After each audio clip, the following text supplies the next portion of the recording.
디모데전서 3장 1절로 7절의 말씀 한 절씩 교독하겠습니다. mit보다 이 말이여 곧 사람이 감독의 직분을 얻으려 함은 선한 일을 사모하는 것이라 함이로다.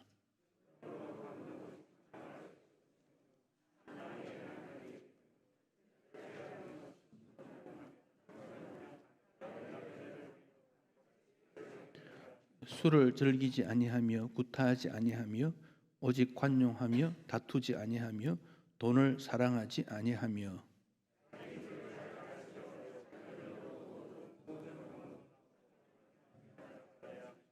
사람이 자기 집을 다스릴 줄 알지 못하면 어찌 하나님의 교회를 돌보리요.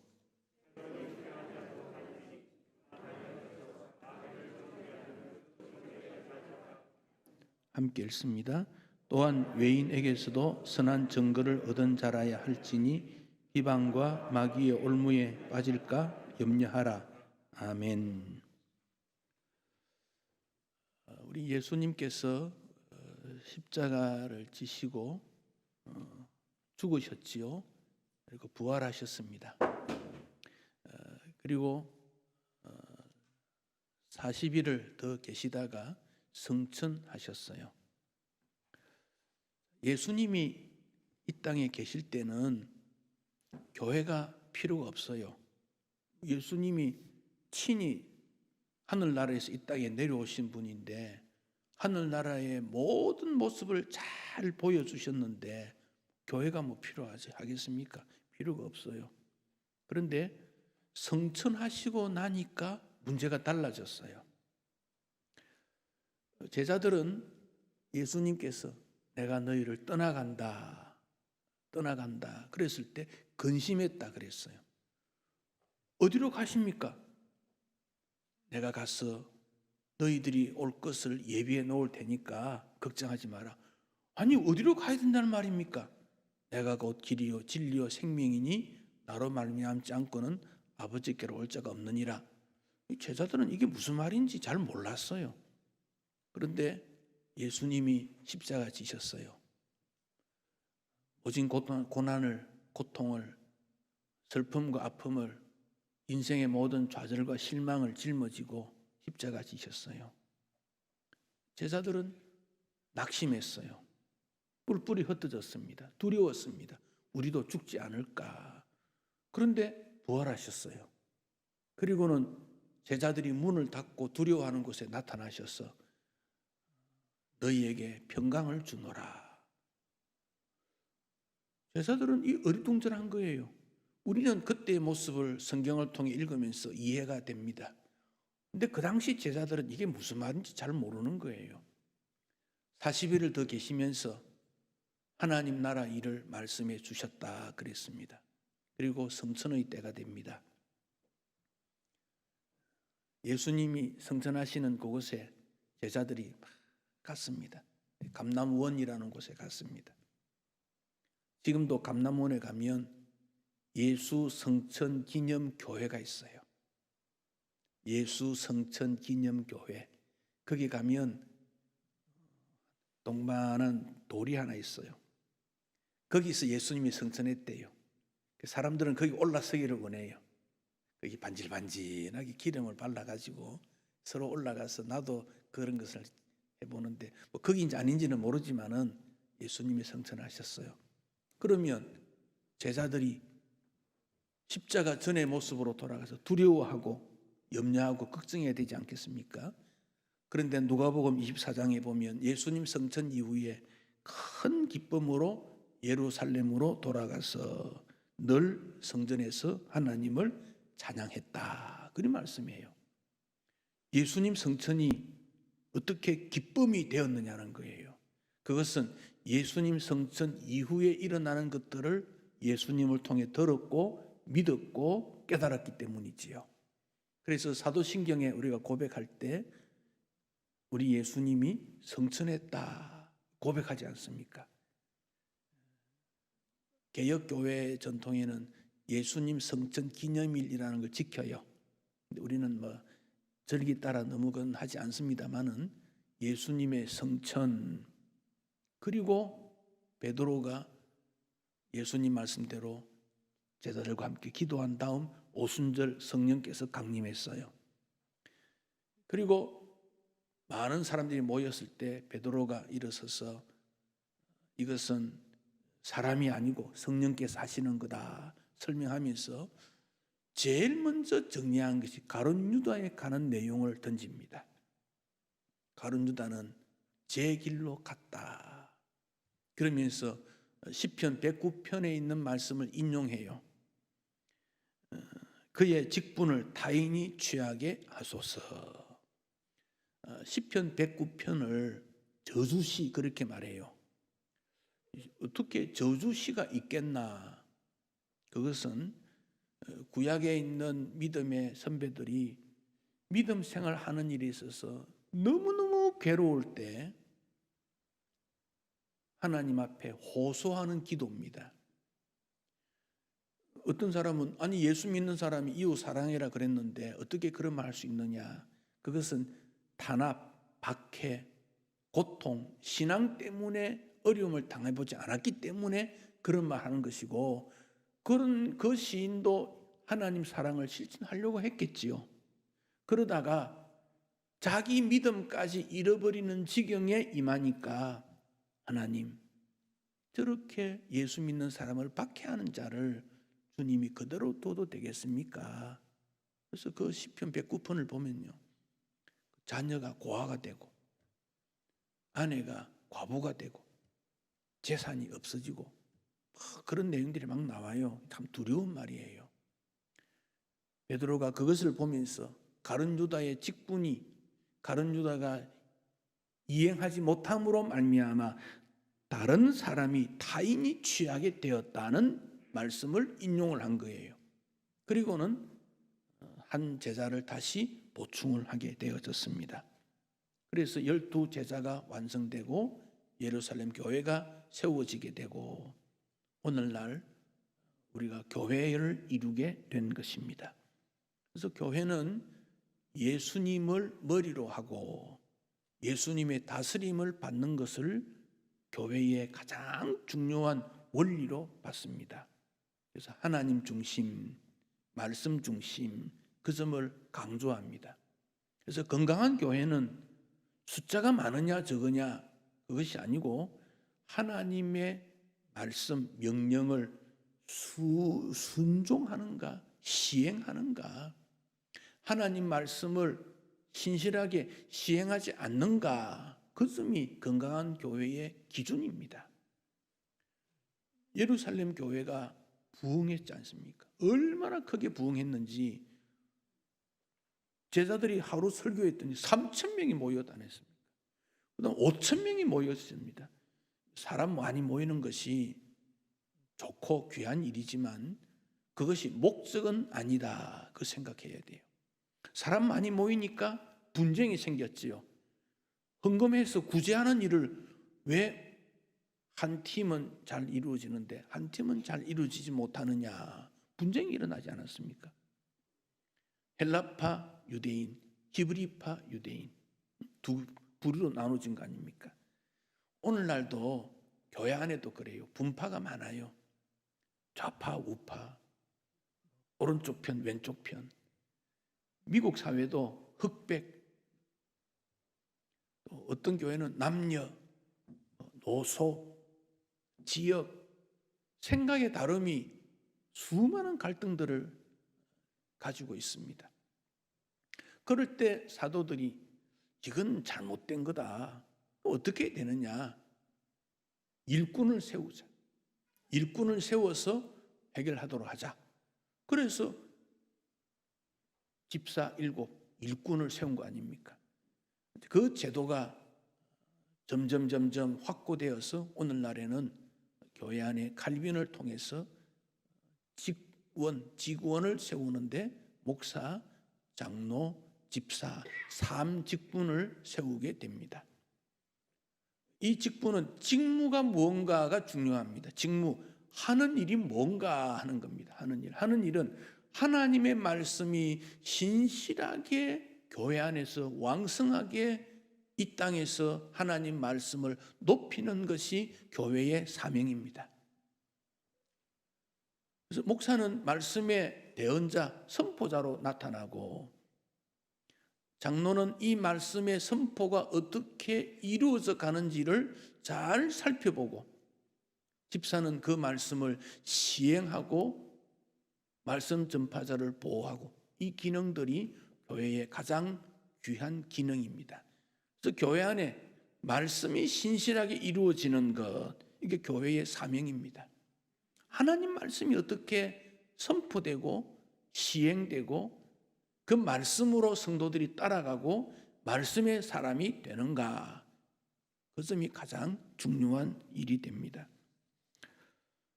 건강한 교회는 하나님 말씀을 성실히 배우고 가르치고 성경을 기준해서 자신을 훈련시키고, 그래서 타락한 시대를 극복하는 일, 이게 교회의 모습입니다. 바울이 디모데에게 교회에 감독을 세워서 교회를 잘 섬겨야 된다 그러면서 오늘 본문에 감독의 직분에 대한 교훈을 주고 있습니다. 또 디도서 1장에도 감독에 대한 내용이 나옵니다. 디모데전서 3장, 오늘 본문과 디도서 1장을 보면 그리스도인이 지켜야 될 24가지 직분의 내용, 자격이 나옵니다. 장로에게는 13가지, 또 장로와 집사에게 9가지, 집사에게 2가지. 그러나 이것은 장로, 집사 말할 것 없이 우리 모든 직분자에게 주시는 공통적인 내용입니다. 상호 보완적이지 이건 꼭 장로가, 이건 꼭 집사가 이렇게 나눌 것은 아닙니다. 나그네를 잘 대접하고, 이건 장로에게 권면한 내용인데, 그럼 집사는 나그네 대접 안 해도 됩니까? 그건 아닙니다.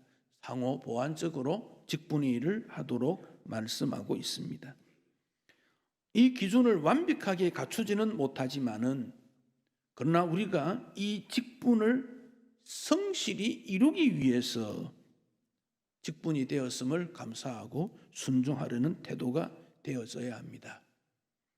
하나님이 주인이시고 하나님의 뜻이 이 땅에 이루어지는 일을 위해 부름받은 일꾼들, 그들은 하나님의 뜻이 무엇인가, 그리고 하나님께서 주신 은사와 소명에 따라 주의 교회를 섬겨야 합니다. 특정인 몇몇 사람으로 교회가 교회되지 않습니다. 한두 사람으로 결코 되지 않습니다. 서로 다른 은사를 가진 사람들이 성령께서 하나가 되게 하심에 따라 서로를 귀히 여기고 함께 섬기는 것, 이것이 교회입니다. 그 누구도 스타가 될 수 없습니다. 교회의 세속화를 막아야 된다, 우리가 그런 말을 나누지 않습니까? 어떤 사람이 교회보다 더 유명하면 그게 세속합니다. 어떤 교회 이름이 한국교회 전체보다 뛰어나면 그것도 문제입니다. 하나님께서는 교회를 세웠지 특정 교회를 중요하게 여긴 게 아닙니다. 개인의 이름이 유명하고 특정 교회 이름은 유명한데 예수님이 알려지지 않는다면 그게 어떻게 복음의 역사고 정의의 역사입니까? 복음의 정의는 우리 모두에게 주신 직무입니다. 그리스도인은 모두가 정인의 직무를 감당해야 됩니다. 그 직무를 세분해서 나누어 준 것이 직분이기 때문에 그렇습니다.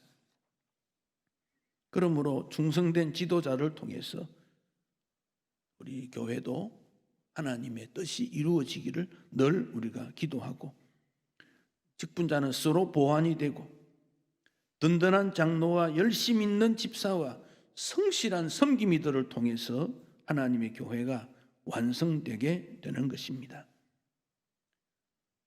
바울이 디모데에게 이 편지를 쓰면서 역사 속에 일어났던 대적자들의 이름도 등장되는데, 모세 때 하나님의 부름을 받고 모세가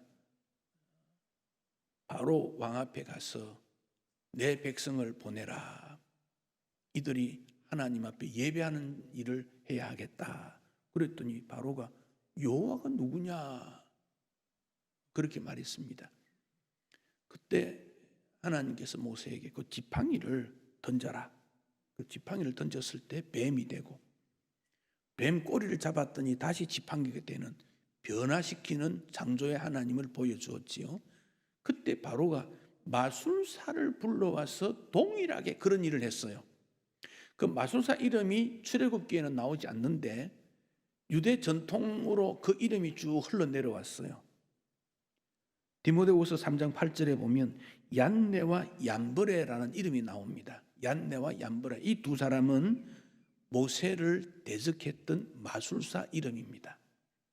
그러니까 적어도 2000년 이상 역사 속에서 하나님의 일에 반대했던, 대적했던 이름이 역시 흘러나오고 있다. 그 점을 볼 수 있습니다. 그런 일에 대해서 진리가 무엇인지를 표현하고 실천하고 보여주는 일이 얼마나 중요하겠습니까? 얀네와 얀브레를 거론하는 이유가 그들의 모습을 따라가면 안 된다. 하나님을 대적하는 일이다. 그것은 하나님 앞에 순종하고 진리를 지키는 일꾼이 교회에 필요하다. 그렇게 해서 그들의 이름을 내세웠습니다. 교회의 모든 직분은 동일합니다. 직분 위에 직분 없고 직분 아래에 직분 없습니다. 역할이 다르다는 거지요. 높고 낮음이 없다는 거 꼭 기억하셔야 돼요. 그러나 역할 면에 있어서는 책임과 내용은 다릅니다. 로마서 12장 3절을 해서 오직 하나님께서 각 사람에게 나누어 주신 믿음의 분량대로 지혜롭게 생각하라. 각 사람에게 나누어 주신 믿음의 분량. 이 믿음의 분량이라는 것이 어떤 사람이 양적으로 믿음이 많고 어떤 사람은 적고 양을 말하는 것이 아닙니다. 믿음의 다양성을 말합니다. 섬기는 내용이 다 다르다 그런 말입니다. 다양하다. 우리 외모가 다르듯이 주님이 주신 믿음의 은사가 다른데 그 은사가 다른 다양성 따라서 섬겨야 된다. 그 점을 강조한 것입니다. 다른 사람이 은사를 시기하거나 무시하거나 내 은사를 최고로 여길 필요는 없습니다. 다 하나님이 주신 은사다. 구원받은 하나님의 백성인 것이 강조가 됩니다. 그럼 어떤 사람이 장로가 되어야 되는가? 장로에 대한 교훈을 성경에서 말하는 이유는 교회의 대표 성띠기도 하고 혹은 그 장로의 모습이 그 교회의 기준점이 되고 성장점이 되기 때문에 다 그렇게 강조하게 되는 겁니다. 첫째, 장로는 하나님 사랑하고 교회 사랑하는 사람이 되어야 됩니다. 사랑을 여러 가지로 설명할 수 있겠지만 본문에서는 이 감독에 대해서 인색하지 말라 그렇게 말했습니다. 인색하지 마라. 넉넉해라는 겁니다. 사랑은 넉넉하게. 지도자는 하나님 중심이어야 되는데 상당한 인생 경험으로 미래를 보여주며 하나님께서 나를 어떻게 인도해 주셨고 앞으로도 어떻게 인도해 주실 것을 믿고 넉넉하게 보여주는 사람. 그래서 성도를 대할 때 인색하지 말고 돈을 사랑치 말고 돈을 부정하게 여기는 것이 아니라 앞으로 잘 섬길 것을 강조하고 있는 말씀입니다. 현대인들이 사용하는 차도남 되지 말라는 겁니다. 차도남, 차가운 도시남자. 어떤 사람이 차도남입니까? 연락해도 응답 없고 항상 바쁜 척하는 사람. 자신의 재능과 돈을 주의 교회 위해서 사용하기 아까워하는 사람. 성도와 교제가 잘 되지 않고 짜증과 함께 일하는 것을 싫어하는 사람. 얼굴 표정이 늘 어둡고 성도와 대화하면 딴 생각, 딴 말하고 예배 시간 집중치 못하고 예배 마치면 즉시 교회를 떠나고 설교에 항상 비판적이고 교회 일에 집중하지 못하고 이게 차도남입니다. 목욕탕에 가면 온탕, 열탕이 있습니다. 온탕은 37도 전후입니다. 그래서 사람이 얼마든지 들어가서 몸을 데울 수 있지요. 근데 열탕이 옆에 있지요. 거기는 41도쯤 됩니다. 한 4도 차이인데 우리 감각은 완전히 다르지 않습니까? 교회를 위해서 나는 어떤 일을 할 것인가? 그 생각보다는 하나님이 나에게 원하는 것이 뭘까? 하나님이 원하는 게 뭘까? 늘 그 생각을 해야 합니다. 하나님이 원하시는 일을 하다가 실패하는 것도 괜찮아요. 성경에는 항상 성공적인 인생만 나오는 게 아닙니다. 모세가 항상 성공했습니까? 수많은 실패를 거듭했던 사람이 모세 아닙니까? 인간적인 면에서는 아벨도 실패입니다. 선지자들이 어디 성공했습니까? 세상적으로 볼 때는 수없는 실패가 거듭되지만 하나님께서는 그들을 통해 하나님의 나라가 이루어지지 않습니까? 예수님의 제자들이 성공했습니까? 모두 순교했던 사람들입니다. 세상적으로 볼 때는 성공이라고 말하지 않습니다. 그런데 그들을 통해 하나님의 나라가 이루어지게 됩니다. 그러니까 주님이 나에게 뭘 원하실까?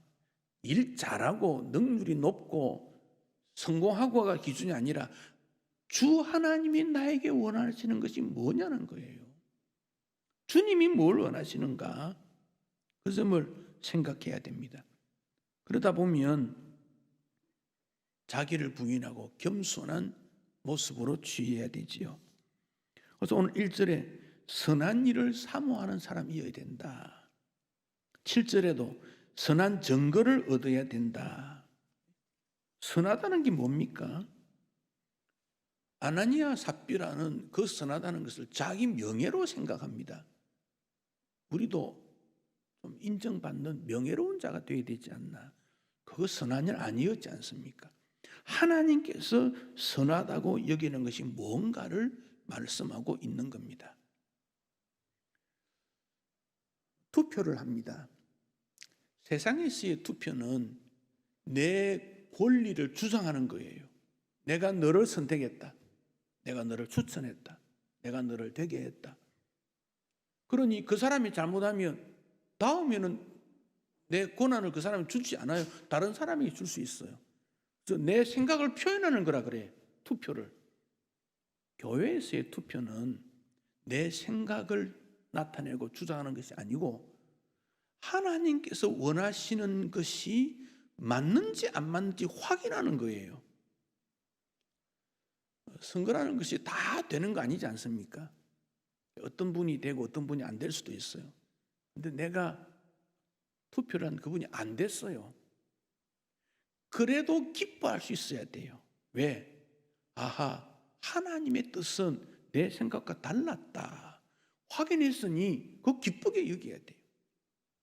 즉 교회 안에서는 인간관계라는 게 있지 않습니까? 가족, 친구, 오래된 경우 뭐 여러 가지 관계로 연결이 되어 있지 않습니까?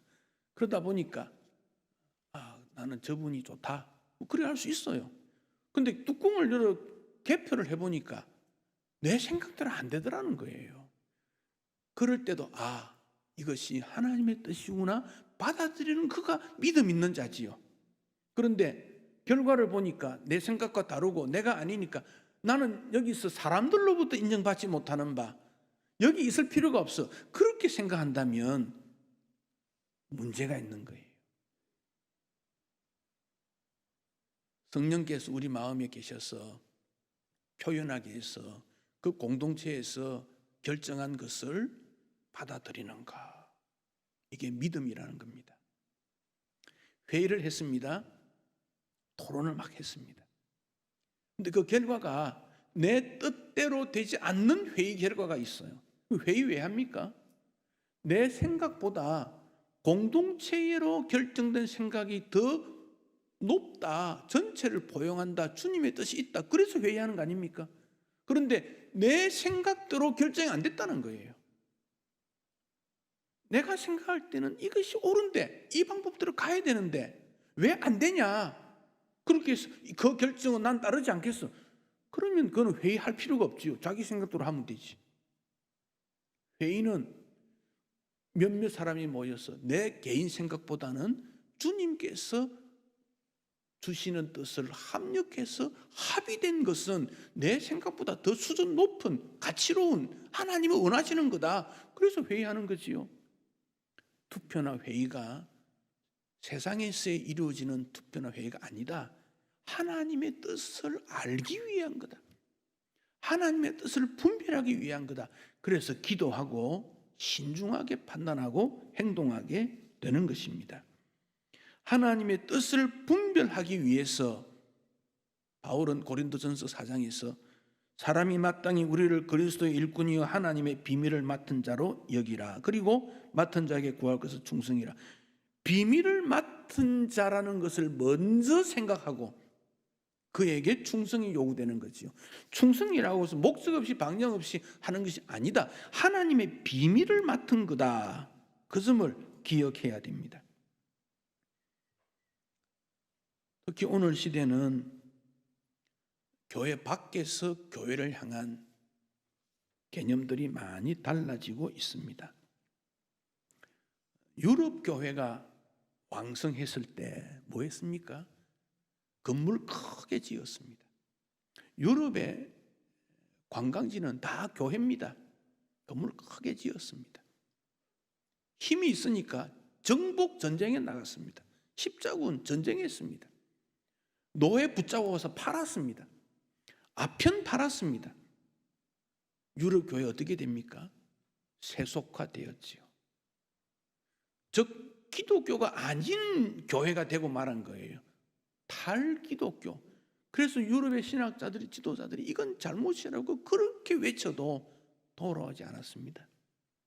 한국 교회는 어떻게 됩니까? 세속화 현상이 무엇입니까? 크다, 많다, 높다, 그거 자랑하고 힘 있는 거 자랑하는, 그러다가 지금 주춤한 거 아닙니까?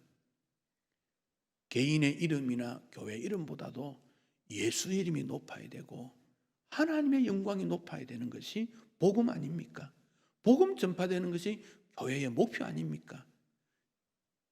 주일학교 학생 수가 줄고 있다. 교인의 주인의식이 없어져 가고 있다. 교회 치리가 무너져 가고 있다. 지금 한국교회 현실은 3040 세대가 전멸입니다. 직장에 가면 월요일 날 체크리스트를 하는데 당신은 교회에 간 적이 있습니까? 체크하라는 거예요.